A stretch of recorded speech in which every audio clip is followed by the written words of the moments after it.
Hey, welcome everyone. I'm excited. Well, I don't know how excited, but 2026 is coming. Today's live stream, it's all about getting ready for 2026 with your FDD updates, steps you should be taking now, how to prepare, how to make your FDD better, deadlines, and some new initiatives by some of the state regulators. So we're going to discuss all of this for sure, guys. If you have any questions, this will be a great conversation today. And of course, I'm Charles Internicola. I'm here with Kelley Rosequist. And so Kelley, franchisor, you've been working with our clients. We're gearing up for 2026. As a franchisor, how did you, just setting the table here, how did you view the FDD renewal season, frustrations and focus?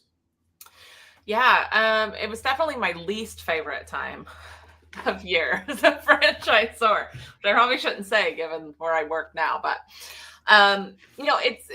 it's such an important part. But I'm sure every franchisor on this call can relate. You have so much going on that it's another thing, right? That's what it feels like. It's another thing, but so important. Particularly it's an opportunity to kind of recalibrate and make sure that your offering still matches the FDD. I think that was something I didn't necessarily understand the importance of in my first couple renewals, was how much fee structures change, right? Like, especially you're looking at times like right now where we have a lot of inflation, we have a lot of tariffs, and your expenses, projected expenses for last year probably aren't the same as this year. And so, it's a really good time to, what are the actual costs to get with your franchisees? And it's, again, something I didn't really understand the importance of early on, and find out what did it actually cost you to open? Because, I think more often than not, when franchisors end up getting those numbers wrong, it's not intentional. It's just that we didn't check in and ask our franchisees, what was your actual cost on this? Because unless it's way off, they're not likely to tell us. So I know it's a really good opportunity to go through and, see if we had license fee changes, to see if build out ended up costing more, and to make sure that we're representing our offer, properly the next year. Yeah, Kelley, and you touched on a couple of points that I think even relate to delays and some other items. And so what we'll do today, guys, we'll create some structure here. In terms of, we're going to talk about the basic deadlines, right? Dates and filing. We're going to talk about some state initiatives. Maryland introduced a fast track program.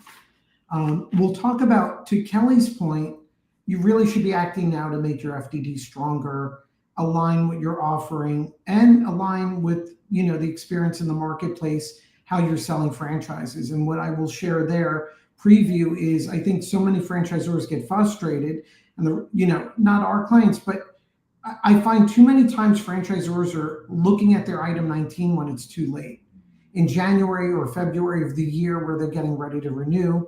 And so it sort of becomes too late to make substantial or franchise sales improving changes. And we'll talk about that. We're also going to talk about most common mistakes or comment letters that are going to delay your registration. So I'll start it off with just the basics here, which is, what are your 2026 FDD renewal season deadlines? So assuming you have an FDD, it's issued, right? We're not going to discuss in detail, but you have very differences. You have registration states where you need to be registered. You have non-registration states where you're good to go. So when we're thinking about 2026, let's start at the federal level. Every franchisor at a minimum needs to update their FDD 120 days from the end of their fiscal year. So if you operate on a calendar year, that means your FDD has to be updated by April 30th, right? You could technically be using your FDD up until April 30th. But of course, when we're dealing with registration states, it's almost suicide to say, I'm going to wait to April 30 and then file a renewal application. So, because there's delays. So when you think about your FDD renewal season, number one, be aware, are you on a calendar year? If you're not, your expiration date, your renewal deadlines are going to vary. Assuming you're on a calendar year, you have 120 days before your FDD at the federal level is not good any longer. But We have our registration states, California, New York, Washington. You need to know that 120-day deadline can vary on a state basis. So for example, California expires 120 days after the end of your fiscal year. And some states measure the expiration period based on when you were registered. Again, I won't bog down this conversation, but 120 days, also be aware of where you're registering. For us, we start on FDD renewals now. Actually, we started in August working with our clients, and consider that a really good time to start filing for your registrations and your renewals is probably in February, because you're going to get ahead of everyone else in delays. Kelley, because for franchisors, another concept that's going to come in is going dark, right? Which is, guys, it's the concept that, say we're in 2026 and say your FDD is issued on March 1. Well, on that date, you're now dark in all the registration states because you have a new FDD.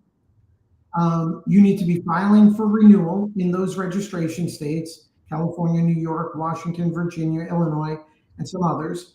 And so in those states now, you're dark because you have to wait for your FDD renewal to be granted. And so many times as a franchisor, you're balancing deals that you need to close versus when you go dark. Kelley, from a franchisor perspective, right? How did you view the expiration of the FDD? How did you plan out for what happens when we go dark? Are you talking to your lawyers about that? What is that like? Yeah, it happened every year in a few of our registration states that we would go dark. We actually had one year we went dark completely because we didn't get our FDD updated by end of April. And for us, that was an audit problem. And so that's another thing. Start your audit as early as humanly possible. That was the one thing that always really held us up, is getting those audited financials for the franchise agreement, especially as you move along and the process takes longer. But definitely, in franchise development, that was something we had to kind of plan ahead for. And we could forecast, we're going to go dark in California. We're going to go dark likely in Virginia. And not only did we kind of have to plan for that and make sure that we're pushing people through quickly who are in the pipeline in those areas, but, we also had to kind of step back and look at our marketing efforts too. If we know we're going to go dark in those states, we don't want to be putting marketing dollars into those states in Q1, right? And so, there's a lot of planning around where you're going to have those pauses, both with people actively in the pipeline, getting them through, and, trying to spend those marketing dollars to get new candidates that aren't in those states that are going to go dark. Yeah, it's a critical point because, right, so during January, February, we're having active conversations, balancing out when is the audit ready? What is your sales team focusing on? They have deals they need to close? When is the new FDD ready and to be issued? And can they close those deals beforehand? And for everyone on this live stream, of course, these are critical considerations. I could share too, and of course, guys, for many of you on here, you're our clients, definitely reach out. But none of this is legal advice. I want you to verify all of this with your franchise attorneys. But if we look at our franchise registration map, consider all the states that are in orange are franchise registration states. The ones in light blue, they're not registration states, and the ones in darker blue, they're filing states. So let's assume that you issue your new FDD on March 1, 2026. Well, on that date, you'll be able to sell in all the states in light blue, probably in the ones in dark blue, as long as you and your attorneys have filed certain things, or within a matter of weeks. But on that March 1, when your new FDD is issued, all the states that are in orange, those registration states, you're now dark. And what that means is that your attorneys have, or if you're a client, we're filing for renewing your FDD registration. And until that renewal is granted, we can't sell in those states. So definitely that is something to be planning as you think about your FDD renewal. So you expire 120 days from the end of your fiscal year, but that's not for every state. States like California are different. And there's other variations. So be aware of when it expires. Also be aware you can't wait until you expire. Understand where your sales are. Understand you're going to go dark in registration states. And my advice is file as early as possible. End of February is a great time if it can be done, if you could push the audit, because it'll get you ahead in the queue, and you'll experience less delays. To that point, I think, one of the biggest items that is going to delay issuance of your FDD is getting your audit, right? Getting your audit and your financial numbers for your item 19. And Kelley, for there, I know what we've been discussing with our clients is we've started as early as, August and September with conversations with our clients about, hey, let's have a call with your auditors. Can they start a partial audit? When can we get the, and also we're advising our clients, if you haven't collected franchisee data, get it for the first half of the year. Like, let's look at the numbers and how did you approach that? Were you collecting data, and what caused your delays? I guess you mentioned it, right? Audit. It typically was the audit. Audit and item 19 were our top two delays. And it's actually perfect you brought that up. Jack just asked a question about this. He asked, how can we push our unit owners along to share financial data to include in the FDD? Can their inaction force us to go dark? Absolutely, their inaction can cause you to go dark. If you don't have the full item 19 data to share, then you're not going to be able to finish your FDD. So, again, one of those lessons learned later is we would collect data quarterly. So it was, an expectation that P&Ls were sent to us quarterly from franchisees. And so we could start compiling them. We had our spreadsheet we started filling in that our, attorney used for the item 19. Not only so you can start having those numbers, but so you can see the cracks early, because not all franchisees track financials the same way, even though they should. And so we found ourselves, often January 1, we're looking at numbers and we're like, what the heck are these numbers? Like, we're comparing apples to oranges, from one location to another. So being able to identify those things early on and correct them, kind of course correct early on, and does make a huge difference, because we did have one year in particular, Jack, that we absolutely went dark because we couldn't get one franchisee's numbers. And it was someone who had been open over 5 years. We had to show them in the item 19. And it was a huge problem because, our priorities aren't always their priorities. So. The item 19 is a critical, these are critical points. When we have clients switching over and we're updating the FDD structure and we're talking about franchise sales and how the item 19 is working for them, right? And when we're thinking about item 19, Kelley, we're always talking to our clients on, number one, we want to be transparent. The more data, as long as it's representative, the better. And can we answer questions that franchisees are going to ask and gives them better insights, right? So when we're working with new clients and we ask, and they're not happy with their prior item 19, and we asked, why didn't you update it? They said, because it just was too late. We didn't look at it till January, February. Or they'll say, no one told us we could just update this all the time. And so we never had the conversation with our attorneys until January, February. We may have talked about it. We didn't have the time to implement it. And so we didn't do it. So we're entering November. For everyone watching this live stream, sit down with your item 19 right now. What's the data you're presenting, right? Sales data. Do you have profitability information? Do you have important KPIs on sale transactions or other things that'll give a franchisee a deeper dive into understanding the opportunity, maybe distinguish yourselves from the competition? You should be having those conversations now. Why? One, to start working with your attorneys to model it out, right? We try to have the FDDs complete and the 19 modeled out by December 31. So if you could model out what an ideal item 19 would look like, well, now you could start speaking with franchisees to make sure you have that data, right? And to really get that data, you also want to document that you've requested data from franchisees and whether they're compliant or not. Because, I know you'd mentioned you went dark. There's some instances, and again, it's very sensitive and it needs to be representative, but you could be talking with the attorneys about, we're missing one franchisee's data. It's not going to skew anything. Can we present item 19 without the data if we disclose it and we show? So item 19 is critical. And I think the biggest advice here is, in an ideal world, what information would be beneficial in the sales process? Not skewed, representative.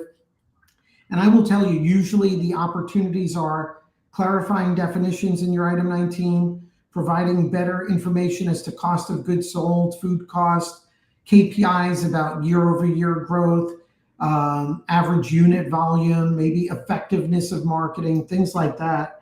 And I would focus on that now, like to your point, Kelley. And that means working with your attorneys on, hey, what does an ideal item 19 look like? Can we model it out? Making sure with your team you have the data. And if you don't, working with those franchisees to start collecting it. You don't want to start this in January, February, because then what happens, you don't get the data, no one has the time to improve the item 19, and then you go a whole other year handicapped or, at a disadvantage when there's no need to be. So I think that's critical. And also, Kelley, I think, it's an important time as for franchisors to look at not only their item 19 and their FDD and dive deeper and say, does this make sense? Absolutely.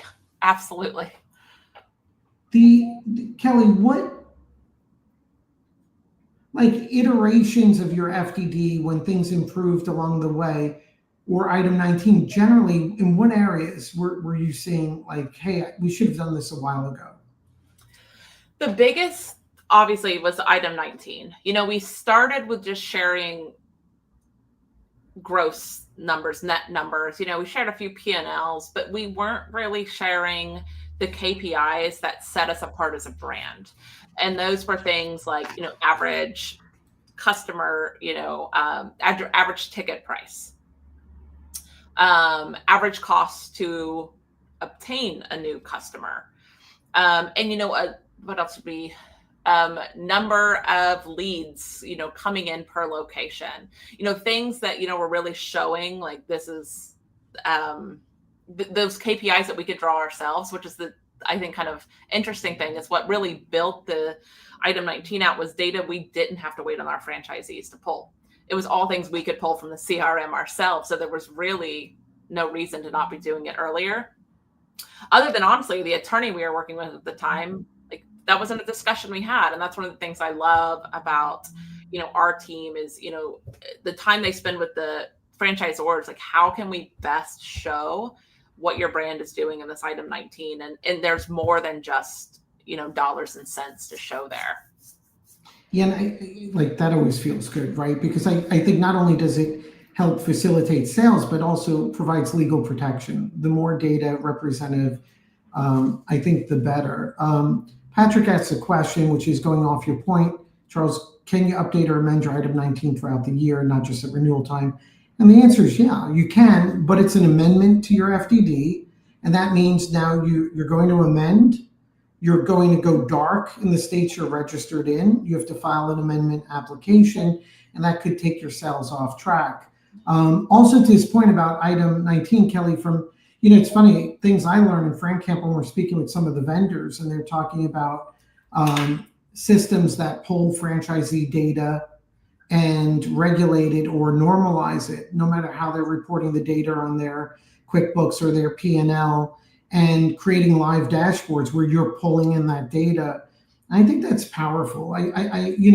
If you're sitting with franchise brokers or franchisee candidates, there's a world of difference going beyond a generic item 19 to, well, here's some detailed KPIs, sales transactions, technical labor cost, effectiveness of our call center and conversion ratios. And I think, like you said, I think it's always surprising when franchisors learn that they could expand on that. one thing that was also asked, can you advise on certain things we can do with our auditors to get started before January? If so, what data can we submit to them? Seems audit takes months, and that's why we have delays in filings. I agree, Damian. Be careful with my advice on this, because I think some auditors get upset. There's some amazing auditors out there. Usually, again, I don't think it changes the world. Our conversation with our client is, hey, we're going into Q3. Could you set up a call with your audit team and our team so we can have a general conversation and ask, what would it take to get the audit in February? And some of the things that typically come up, and I don't know if this applies universally, because there may be reasons why auditors can't do it. Is it possible for the auditors to start their audit in August and start with numbers from January through June, right? And then on a rolling basis, keep updating the data so there's less of a delay. And I think those communications, what we've seen, there's great accounting firms, great auditors out there. If you're proactive about those communications, it brings you to the top of the funnel. And if they could start the data, and you know, if going into Q3 and 4, your first half of the year data is 90% complete on their review, I think that does help facilitate the audit. And I think and we've seen it effective. In sharing data as KPIs, is that? Charles, can I just add one other thing I would encourage on auditing that I found really helpful was scheduling an appointment with our auditor post-audit. And so, you know, when they're in the midst of audits and they're doing a ton, they don't have a lot of time to like talk to you about the whys. But I encourage you post-audit season, after you've relaunched, set up an appointment with your auditor and, you know, ask what made our audit such a pain in the butt. Like, what could we have done that would have made the process easier for you, would have made it, you know, clearer, so you're not going so much back and forth. And we actually, you know, the first time we did that, the auditor was like, yeah, if you guys actually showed this data this way, if you actually started putting these documents in this folder so it's accessible without us having to ask for it, organizing things in a certain way, it would go faster. And it just, for some reason, it never dawned on us previously to ask, why was this so difficult? And when we did, we got a really comprehensive list. And so it did get easier every year because of that. So I think, yeah, as much as you can be proactive and, you know, figure out what would make their job easier, because they're going to work on the easiest cases first and try to clear those out. So if you can be the easiest audit they're doing, that'll help. Yeah, Kelley, it's a smart point, because everyone gets through the audit and then we forget about it until next year. And that's the item 19 also, right? So after we're done with renewal season, say in June, well, we start in July, we start having the conversations with the clients of, hey, like, let's look at the item 19 we published. Is there better data? And so for the next year, what could you start collecting now? What collection practices could you change? I think the same thing applies to the audit. So I think that's critical. The big mistake is don't just keep hitting repeat. And we see so many brands with so much more data, which, you know, related to this question, sharing data as KPIs, does that result in legal exposure or performance suggestions? So when I'm referring to KPI data, number one, your item 19 always needs to be representative of the franchise you're offering. And if you're a service business, that may mean right now with your attorneys, you're evaluating, how do we structure territories? Are the franchisees that we're reporting in item 19 representative of those territories? If not, how do we do that, right? Things like that. So it has to be representative. It has to be accurate, right? And data that you maintain and can supply, if it's, you know, keep in mind, it's not done frequently, but franchisees could technically request under the franchise laws, the backup data to your item 19. So when I'm referring to KPIs, I'm referring to data that is accurate and is representative and helps a franchise buyer understand the story some more, which I think adds, if it's done correctly, adds more legal protection, right? I'm not talking about just mining data to show high points. I'm saying let's show what it actually looks like. So KPIs could typically be a deeper dive in, if you're a service business, average sales per transaction, some technical cost per transaction. If you have a call center, what's the conversion ratio?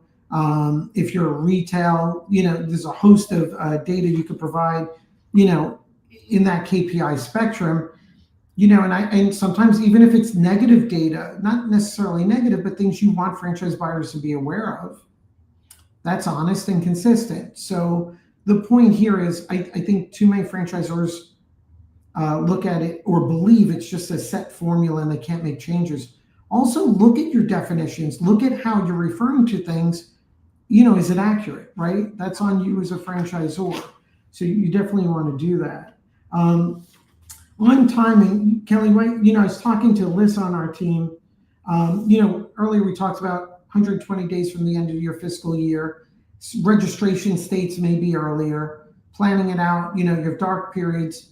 The big concern is when a franchisor gets their audit late and they file for renewal in, say at the end of March or in April, they get to the back of the line in the registration states and the delays get very long.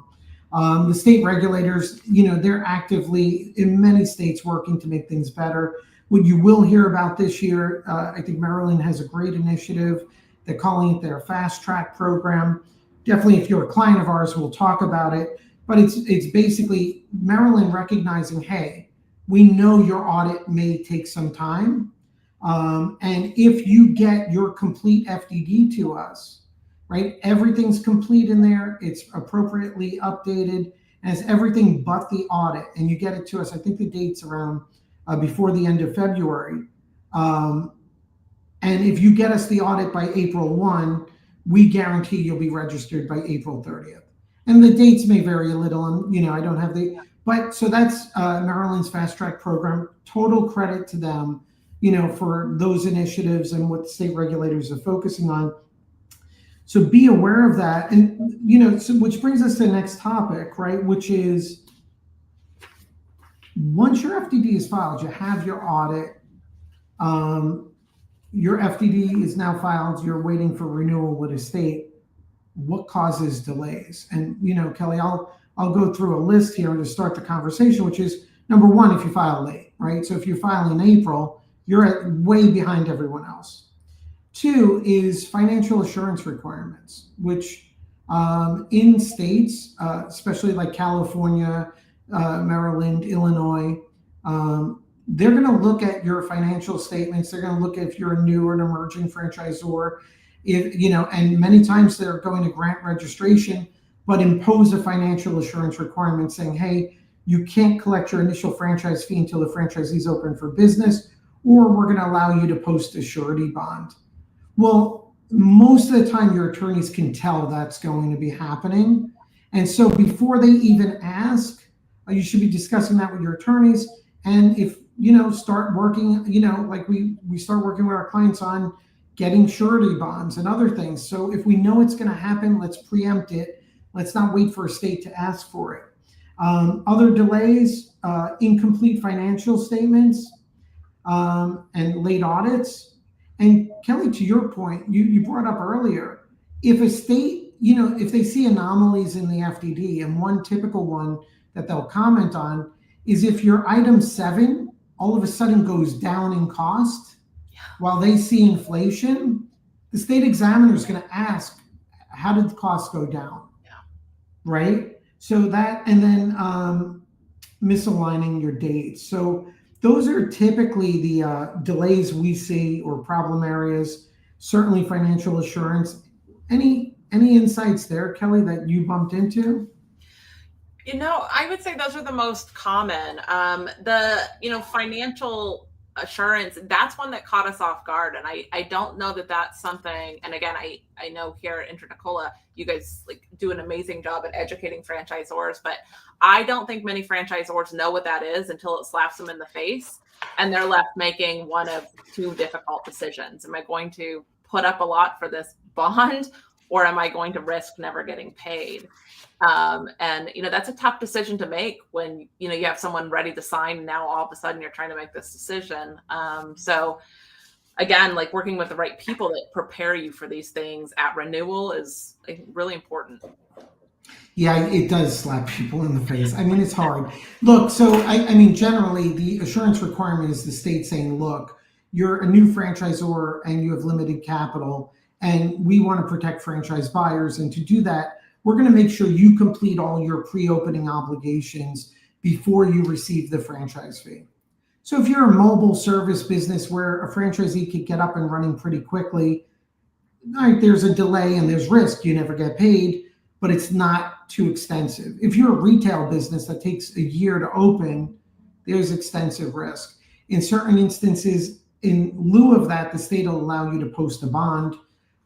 They're pretty easy to obtain. You just have to, just be proactive with it, apply for the bond, and then we submit it to the state.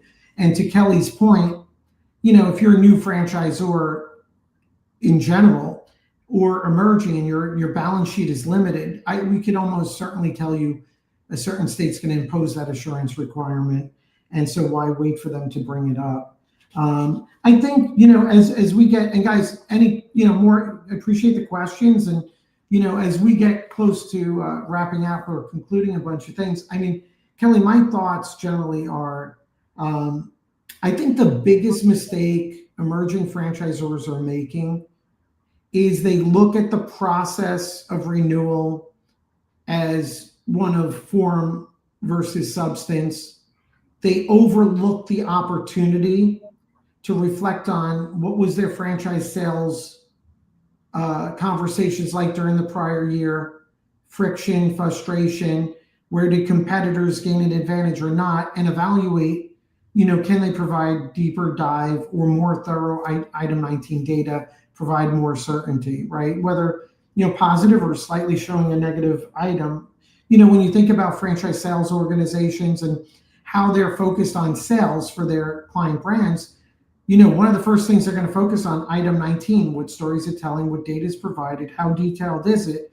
So why put yourself at a disadvantage there? So I think that's a big opportunity that's overlooked. And of course, I mean, on our end, our goal is to have the FDD updated by December 31, meaning we're good with territory structures and a bunch of other things. And then come January, the idea is get the data for item 19, drop it in, get the audit, and let's get the renewal applications going. Let's understand that we're going to go dark and make sure we closed our deals beforehand. And I think it should be in good shape. Kelley, as we wrap up, any final thoughts? Yeah, I mean, again, I know as a franchisor, like it just feels like another checklist item and a big one. But to Charles' point, it's also a really good opportunity to check in on your brand, reread the dang thing. Like I can't tell you how many times that I would have like a candidate or someone ask me a question. Actually, it's even worse when it was a franchisee who'd already signed, asked me a question, and embarrassingly, I'd be like, oh yeah, of course. And then I'd go back to my team and I'm like, we said we were going to do what now? Because I forgot that was even in the franchise agreement. It was something we offered early on. We weren't offering anymore, but we didn't take it out. And the legal team doesn't know if we make changes to our processes and operations unless we tell them. And it's really easy. That document's huge to forget that, oh yeah, in version 1, we said we were going to waive this fee. In version 1, we said we were going to offer 3 weeks of initial training support. Now we only offer 2. And unless you make those changes throughout the document, it's binding. And so I think it's really easy to forget, even as a franchisor, what's in there. So, now's the time to start rereading that, start putting notes in for your legal team so they can get those changes made. Yeah. And guys, if you're a client, naturally, we're actively working on this. We started our conversations early.